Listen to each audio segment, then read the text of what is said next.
Just today, in fact, we learned the Pentagon has reversed its ban on coverage of our returning war dead. The ban, which barred pictures of flag-draped coffins as they arrived at Dover Air Force Base in Delaware, has been in place since the first Bush administration. The latest on that story tonight from our Pentagon correspondent, Jim Miklaszewski. It is the most solemn of military ceremonies the American people are not permitted to see. The arrival of those flag-draped coffins carrying America's war dead back home.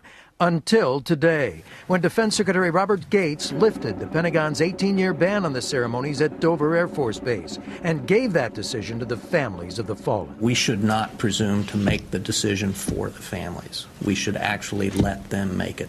To Joint Chiefs Chairman Admiral Mike Mullen, it's something Americans should see. It's an extraordinarily well-run, dignified, respectful ceremony. The ban on media coverage was ordered by the first President Bush after an embarrassing shot on split-screen TV showed him bantering with the press while Americans killed in Panama arrived at Dover.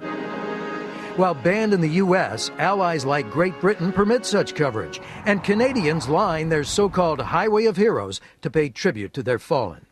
Critics claim the U.S. ban was an attempt to hide the human cost of war, including the nearly 5,000 Americans killed in Iraq and Afghanistan. I think it was designed to conceal the pain that goes with the war.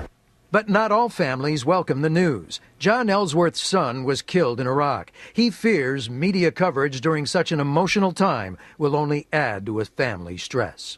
That should be a private moment. There are other opportunities for the media to be involved. Ultimately, however, it will be up to the families to decide just how to honor their loved ones, with or without the media.